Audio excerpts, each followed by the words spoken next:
ba natin hinaharap ang mga pangyayari ngayong lockdown ang buong mundo dahil sa COVID-19? Paano kung wala kang ipon o imbak na pagkain sa panahong ito na tinatayang hindi bababa sa isang buwan na ang lahat ay naka-lockdown at ang iba ay higit pa? Bilang isang tunay na Kristiyano o mananampalataya, ano na ang mga pangako ng Diyos na ating maaaring panghawakan upang maging malakas at matapang sa hinaharap nating krisis o pagsubok? At paano ba tayo mga mananampalataya ay ano ba ang dapat nating gawin? Ano ba talaga, paano ba natin haharapin ang mga bagay dito? Sa aklat ng Habakuk, sa chapter 1, simulan natin sa verse 2, sinabi ni Habakuk, Panginoon, hanggang kailan po ako hihingi ng tulong sa inyo bago ninyo ako dinggin? Kailan ninyo po kami ililigtas sa mga karahasang ito? Bakit nyo ipinapakita sa akin ang mga kasamaan at kaguluhan? Kahit saan ay nakikita ko ang pagpapatayan, karahasan, hidwaan at pagtatalo. In verse 4, kaya naging walang kabuluhan ang kautusan at wala rin katarungan dahil sa mga taong may kasalanan ang siyang nananalo sa korte.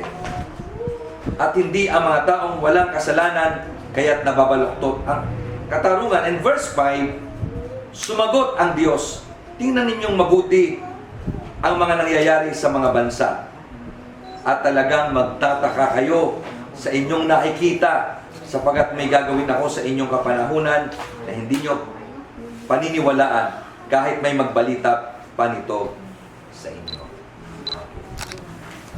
Si Habakuk ay propeta ng Panginoon at nasaksihan niya ang paghihirap ng kanyang bayan sa kanyang kapanahunan. Sa kanyang pagsaksi o kanyang natunghayan sa karasang nangyayari sa kanilang paligid noong panahon ngayon, nagsimula siyang magtanong at tila nagdududa na sa Diyos. No? Kaya lamang, ang Panginoon ay sumagot sa kanya. Siyempre, sinabi ng Panginoon, kailangan mong magtiwala pa rin sa Kanya. So, paano ba tayo tutugon sa pagsubok na ating hinaharap ngayon? So, number 1, so, dapat, bilang mga mananampalataya, dapat tayo maging mapayapa. O sa ibang salita, dapat tayo maging panatag sa harapan ng Diyos. Sabihin, kalma lamang, dapat, hindi naman ibig sabihin, binabaliwala natin ang pangyayari. Pero, tandaan natin, ang Diyos natin ay hindi nagbigay sa atin ng espiritu ng kalituhan o kaguluhan, kundi kapanatagan. Sinabi ng Diyos, sinabi ni Habakuk sa Panginoon, doon sa Habakuk chapter 1 verse 12, O Panginoon, kayo ay Diyos mula pa noon. Kayo ang aking Diyos, ang banal na Diyos na walang kamatayan. O Panginoon, ang bato na kanlungan, pinili ninyo ang mga taga-Babilonya para magparusa sa amin. So, ganun kahalaga yung meron tayong kaalaman sa salita ng Diyos. Bagamat sa kabila ng pangyayari, si Habakuk, meron pa rin siyang kapanatagan sa kanyang puso. Dahil kilala nila ang Diyos, kilala niya ang Panginoon, ang Diyos, ang ating kanlungan. Naunawa ang lubos ni Habakuk ang sinapit ng kanyang bayan. At tila parang walang ginagawa ang Diyos para lunasan ang problema o ang suliranin na kailang hinaharap. Ngunit pinaalalahanan ni Habakuk, hindi ang ibang tao, kundi ang kanyang sarili. Kailangan natin lagi ipaalala sa ating sarili ang mga salita ng Diyos. Ganun kahalaga ang may alam tayo salita ng Diyos. Pinaalala niya kung gaano kadakila ang Diyos. Kung paano alam niya na ang Diyos ay may ginagawa. At simula pa mayroon ng mga pangako ang Diyos na ibinigay sa lahat ng mga mananampalataya. Kapag may kahirapan tayong nararanasan, katulad sa panahong ito, naitanong na ba natin sa ating sarili, o paano natin hinaharap ang mga pangako ng Diyos? Ano ba ang ating mga pinanghahawakan sa kanyang mga pangako? Kaya mahalaga na meron tayong alam sa salita ng Diyos. Tingnan natin ang sabi ng John chapter 16 verse 33. Ito ay makikita natin sa Bagong Tipan. Sa Juan chapter 16 verse 33. Sinabi ko sa inyo ang mga bagay na ito para magkaroon kayo ng kapayapaan sa akin. Hallelujah. Daranas kayo ng paghihirap dito sa mundo. Pero magpakatatag kayo dahil nagtagumpay na ako laban sa kapangyarihan ng mundo. Hallelujah. So, Diyos, hindi naman bawal ang magtanong sa Diyos. Hindi naman bawal na tayo humingi ng kasagutan sa Panginoon. Sabi ng Habakkuk chapter 1 verse 13, dahil banal kayo, ang sabi niya sa Panginoon, hindi ninyo matitiis na tingnan ang kasamaan at kaguluhan. Pero bakit hinahayaan ang mga traidor na taga-Babilonya na gawin ito sa amin? Bakit ninyo hinahayaang pagmalupitan ang mga taong hindi gaanong masama kung ihahambing sa kanila? Sa kanyang lubos na paniniwala at katangian ng Diyos, mapagpakumbabang nagtanong si Habakkuk. At kanyang inalam, ano ba Panginoon ang susunod pang mangyayari? Ano ba ang mga maaari pang mangyari? So, bilang mga mananampalataya, sabi nga ng Diyos sa kanyang salita, na hindi naman ang Diyos inililihim sa atin ang kanyang kalooban. Kailangan lang tayong magsaliksik, kailangan lang tayong tunay na lumapit. Gusto ng Diyos na tayo makipag-usap sa Kanya. No? Kaya nga yung pangyayaring ito, marami tayong matututunan. No? Dapat malaman natin na ang Diyos ay gusto lang tayong makita kung paano tayo magtitiwala. Sabi nga ni Dr. Voon kagabi sa kanyang mensahe, isa sa itinuturo sa atin ng Diyos ngayon ay yung ini-expose niya kung anong uri tayo ng Kristiyano. Tayo ba'y isa lamang mananampalataya o tayo tunay na mga talagang bahagi ng tunay na iglesia ng Panginoon. Ang iglesia hindi lamang yung ating church o yung mga churches o yung mga congregation, kundi yung iglesia ng Panginoon, yung meron kang talagang tunay na commitment, yung ano man ang mangyari, hindi ka matitinag kundi lalo kang lalago. Sapagkat ang nais ng Diyos magtiwala tayo sa Kanya at ang nais niya maisagawa natin yung mga bagay na ipinapagawa ng Panginoon. Tingnan natin ang Jeremiah chapter 33 verse 3. Tumawag ka sa akin at sasagutin kita. At ipapahayag ko sa inyo ang mga kahanga-hanga at mahiwagang bagay na hindi mo pa alam. Kapag tayo nagtatanong sa Diyos, dapat alalahanin natin na iba ang pamamaraan ng Panginoon kaysa ating pamamaraan. Iba rin ang kanyang isipan kaysa ating mga isipan. Sabi ng Isaiah 55 verse 9, ito'y ginamit ko na rin ng isang linggo. Kung gaano kalayo ang langit sa lupa, ganon din kalayo ang aking pamamaraan at pag-ibig at pag-iisip kaysa inyo. So, ang Panginoon ay hindi niya inililingit ang kanyang kalooban, pero kailangan tayong magsaliksik, kailangan tayong lumapit, kailangan tayong lubos na magtiwala, kailangan tayong manalangin.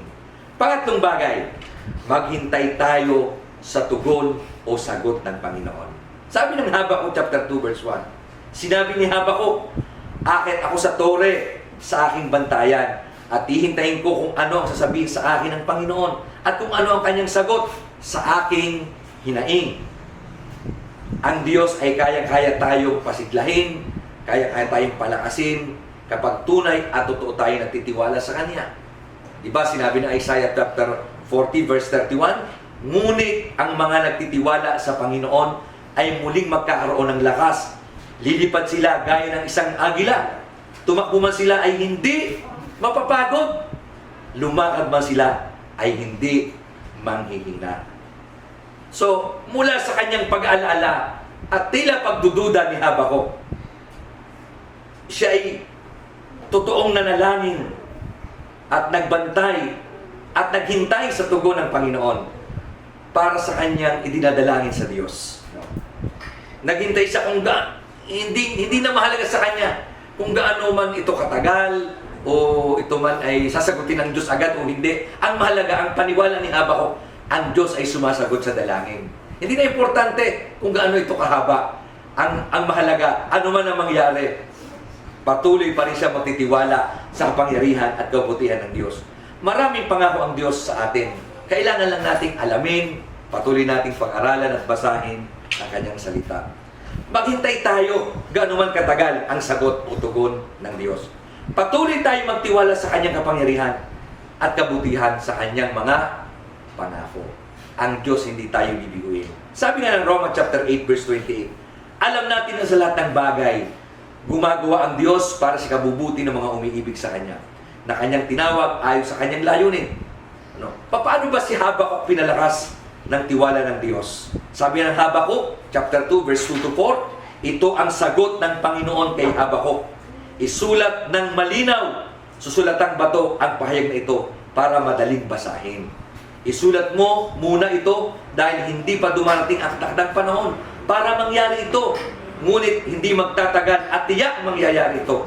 Kahit magtagal ng kaunti, hintayin mo lang dahil tiyak na mangyayari ito sa takdang panahon.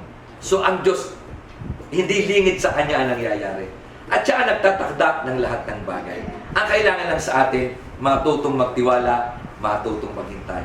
Hindi na mahalagay kung gaano katagal. Si Moses nga, si Noah, nung sila i-quarantine, 1 taon halos. No?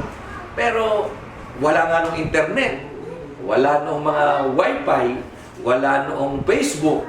Pero ang narinig lang nila ay mga patak ng ulan, agos ng tubig. Ang kahalubig, sila lang nakikita-kita sa loob ng barko. Pero matyaga pa rin sila hintay. At napagtagumpayan nila ang panahon ng quarantine ay binigay ng Panginoon. Ang tunay na Kristiyano ay marapat na nabubuhay sa pananampalataya. Sabi nga ng Habakuk chapter 2, verse 4, ito ang isulat mo. Tingnan mo ang mga tao mapagmataas. Hindi matuwid ang kanilang pamumuhay. Pero ang taong matuwid ay nabubuhay sa kanyang pananampalataya. Ito rin ang sinasabi ng aklat ng Roma chapter 1 verse 17, that a righteous man shall live by faith. Ito ang panahon na taimtim na pananalangin. Ito ang panahon ng pagsusumamo sa ating Panginoon. Ito ang panahon ng pagsaliksik, no, ng ating mga sarili. Sabi ng Habakuk chapter 3 verse 1 to 2, ito ang panalangin ni Propeta Habakuk, Panginoon, narinig ko po ang tungkol sa inyong mga ginawa, at ako'y lubos na humanga sa inyo. Gawin niyong muli sa aming panahon ang ginawa niyo noon. At sa araw na ipadama ninyo ang inyong galit, maawa kayo sa amin.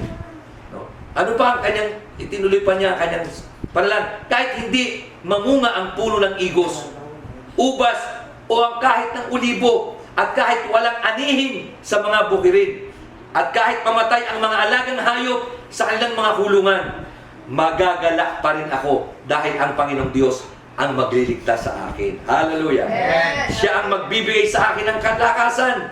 Pinalalakas niya ang aking mga paa na tulad ng paa ng usa upang maakyat ako sa mataas na lugar.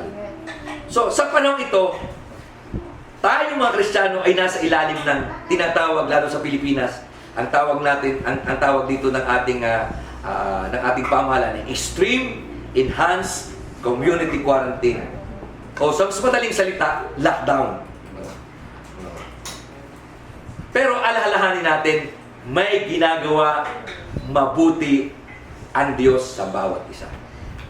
Ang lockdown ay ginagawa tayong higit na mabuting tao at higit na mabuting mananampalataya. Maaring sa tingin iba ito ay pahirap, pero alalahanin natin, hindi kagustuhan ng Diyos na ang lockdown ay tayo ay wasakin. Ang kagustuhan ng Diyos, una, ito ay panahon upang saliksikin natin ang ating mga sarili. Panahon to search ourselves. Ito ay panahon upang tayo'y magbulay-bulay. Ito ay panahon upang lalo tayong magpakatatag at makita natin na ang Diyos lamang talaga ang maaari natin pagtiwalaan. Pangalawang bagay, may ginagawang pagbabago ang Diyos sa lahat ng mga mananampalataya. At ginagawa niya tayong higit na maging mabuting Kristiyano. Ang krisis o pagsubok na ating kinakaharap ay ipinahintulot ng Diyos. At ang kalooban niya ay hindi upang tayo ay sirain, hindi upang tayo wasakin, kundi upang gawin tayong higit na mabuting mananampalataya.